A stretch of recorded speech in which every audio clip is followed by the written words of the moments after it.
Hello friends. तब जो मैंने लास्ट वीडियो आपको स्टार्ट किया था, माता पिता और वरिष्ठ नागरिकों का भरण पोषण तथा कल्याण अधिनियम 2007, उसमें हमने भरण पोषण के लिए आवेदन तक पढ़ लिया था कि हम आवेदन कैसे कर सकते हैं।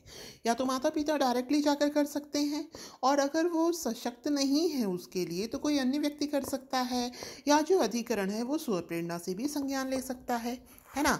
और ये प्रोसेस तो लंबा चलेगा। अब अगर ये प्रोसेस लंबा चलेगा तो जो अधिकरण है वो ये कहेगा बालक या नातेदार को कि जो वरिष्ठ नागरिक हैं उनका एक मासिक भत्ता तय करें और वो उसके तहत उन्हें आदेश दे सकेगा।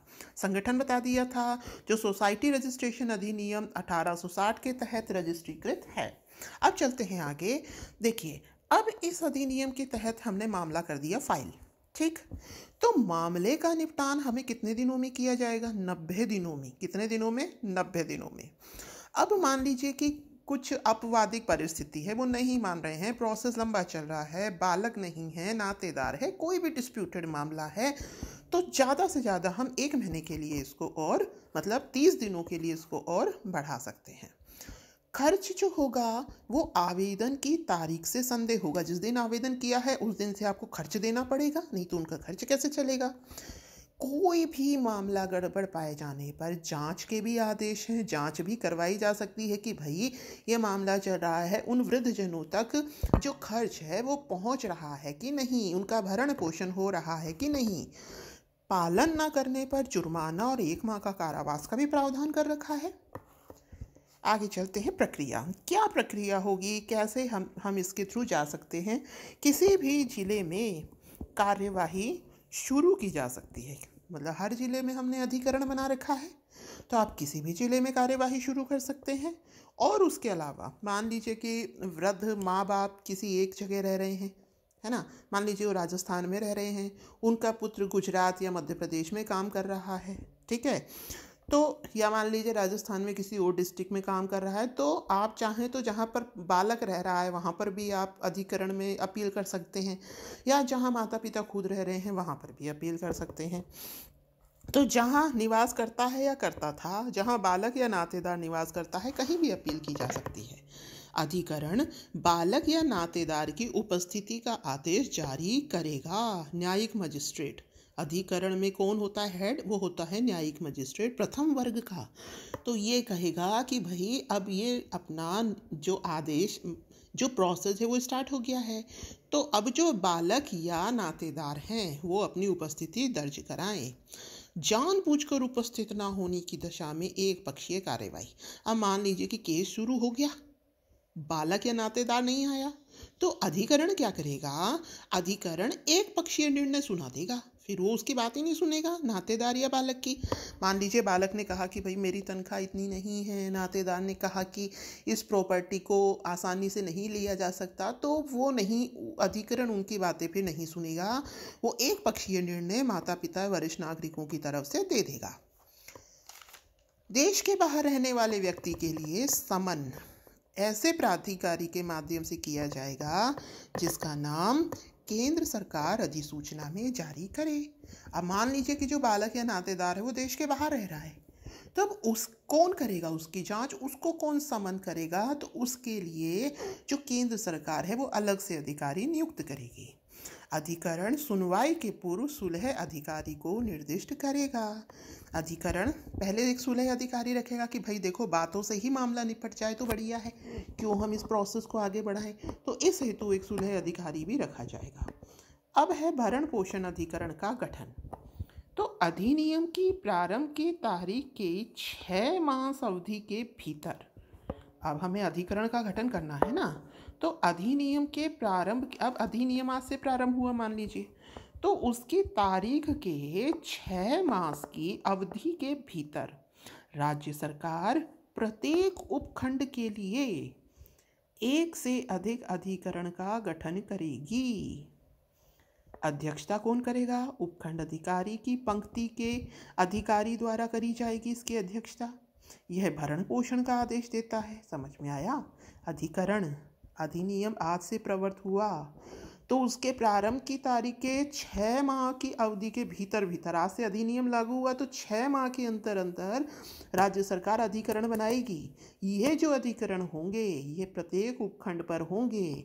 और कौन होगा इसका हेड? उपखंड अधिकारी। अध्यक्षता कौन करेगा? उपखंड अधिकारी की पंक्ति का ही अधिकारी करेगा, बीडीओ। यह भरण पोषण का आदेश देता अधिकरण है। ये किस लिए बनाया है? वरिष्ठ नागरिकों के भरण पोषण के लिए। इसलिए क्या करेगा? ये उसका आदेश देगा। परिस्थितियों के अनुसार भत्ते में परिवर्तन भी कर सकता है। मान लीजिए किसी की जो अर्निंग है वो कम हो गई, ज़्यादा हो गई, वो खुद ही बीमार हो गया, है ना, तो उसके अकॉर्डिंग यह भत्ते में परिवर्तन भी कर सकता है। अधिकरण के निर्देशानुसार आदेश सुनाने के 30 दिन के भीतर बालक द्वारा संपूर्ण रकम जमा करवाई जाएगी। अधिकरण ने निर्देश दे दिया, उन्होंने कहा कि भाई ऐसे नहीं होगा, आप तो एक साथ सारी रकम जमा करा दीजिए। तो आदेश सुनाने के 30 दिन के भीतर बालक को संपूर्ण रकम, मतलब अधिकरण ने कहा कि हमें आप पर यकीन नहीं है, आप तो इकट्ठी रकम दे दीजिए, हम अपने अकॉर्डिंग इनको देते रहेंगे भरण पोषण के लिए, तो उनको वो भी करना पड़ेगा। तो भरण पोषण अधिकरण कहाँ पर? हर ब्लॉक में बनाया जाएगा। इसकी अध्यक्षता कौन करेगा? बीडीओ ऑफिसर या उसके समकक्ष अधिकारी के द्वारा करी जाएगी। ये क्या करेगा? ये भरण पोषण का अधिकार देगा और परिस्थितियों के अनुसार भत्ते में परिवर्तन किया जा सकेगा। और ये मतलब इकट्ठा अमाउंट भी 30 दिन के भीतर जमा करवा सकता है। राज्य सरकार अधिसूचना द्वारा अपील अधिकरण का गठन करेगी, जिसमें अधिकरण के आदेश के विरुद्ध अपील की सुनवाई की जाएगी।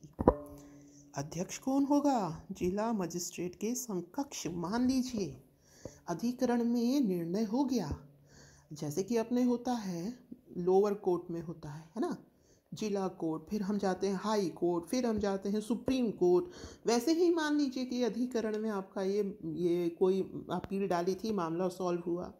अब मान लीजिए कि किसी को यह जो अधिकरण ने फैसला सुनाया ये पसंद नहीं आया, तो अब उसके आगे राज्य सरकार अधिसूचना द्वारा एक अपील अधिकरण बनाएगी। उसमें क्या होगा ना, अधिकरण के आदेश के विरुद्ध अपील की जाएगी। इसकी अध्यक्षता कौन करेगा? जिला मजिस्ट्रेट के समकक्ष। समझ में आनी चाहिए। देखो प्रोसेस वाइज चलो, प्रोसेस वाइज एक के बाद दिमाग में सोचो कि क्या होगा। मतलब वृद्ध माता पिता हैं, है ना, हमें उनकी हेल्प करनी है। तो ब्लॉक स्तर पर, मतलब अगर स्टेट वाइज अगर करेंगे तो काफ़ी डिस्टेंस हो जाएगी, है ना। डिस्ट्रिक्ट में करेंगे तो ब्लॉक पर एक एक अधिकरण बना दो। अब मान लीजिए अधिकरण वाला किसी को पसंद नहीं आया तो एक अपील अधिकरण बना दो, है ना। तो ऐसे कर करके दिमाग में आप सेट करते चलिए, रटिएगा मत।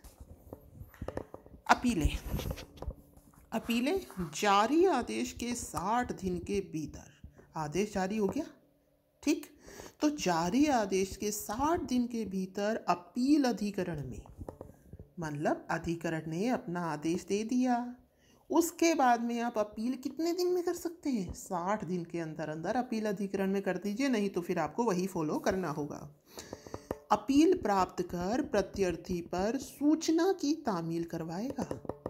अपील प्राप्त कर प्रत्यर्थी पर सूचना की तामील, मतलब जो प्रत्यर्थी है उस पर सूचना की तामील की भैया ये नियम है और अब आप इसको फॉलो करेंगे। अधिकरण से कार्यवाहियों का अभिलेख मांग सकता है, मतलब अधिकरण में किसी भी केस के रिगार्डिंग जो भी कार्यवाहियाँ हुई थीं ये उसको मंगवा सकता है कि लाइए हमें इसकी जांच करनी है। अपील और अभिलेखों के परीक्षण के बाद अधिकरण या तो अपील को मंजूर करेगा या उपरोक्त या क्या करेगा, या तो मंजूर करेगा या फिर नहीं करेगा। मतलब एक तो हमने अपील अधिकरण में अपील दायर करी, फिर अपील अधिकरण ने जो अधिकरण था उससे पूरी एनालिसिस मांगी कि लाओ भाई वो रिपोर्ट बनाकर दो जो आपके यहाँ ये प्रोसेस चल रहा था, फिर उसने दोनों को कंपेयर किया, जांच करी। फिर क्या होगा, अब जो उसके पास अपील आई थी वो उसको देखेगा और वो कहेगा कि ये मंजूर है या फिर इसको खारिज कर दो। उपरोक्त मामले में न्याय निर्णय करेगा तथा अपील अधिकरण का आदेश ही अंतिम माना जाएगा, है ना। न्याय निर्णय ही तो कर रहा है, ये अपील को भी देख रहा है और अधिकरण में जो एनालिसिस हुई थी, जो न्याय सुनाया गया था उसको भी देख रहा है, तो ये न्याय निर्णय कर रहा है और इसका आदेश ही अंतिम माना जाएगा। यह अपील प्राप्ति से 1 माह के भीतर लिखित में आदेश सुनाएगा। अपील प्राप्त हो गई अपील अधिकरण में, अब उसके 1 महीने के अंदर अंदर ये आदेश सुना देगा कि जो अधिकरण में आदेश दिया था वही फॉलो करना है या कुछ अलग फॉलो करना है। अब भरण पोषण अधिकारी की बात करते हैं। भरण पोषण अधिकारी उपरोक्त कार्यवाहियों के दौरान माता पिता का प्रतिनिधित्व करेगा। जिला समाज कल्याण अधिकारी या समकक्ष अधिकारी, ये जो कार्यवाहियाँ चल रही हैं इस दौरान किसी की रिस्पॉन्सिबिलिटी तो होगी जो माता पिता का ध्यान रख सके, तो वो काम कौन करेगा? भरण पोषण अधिकारी।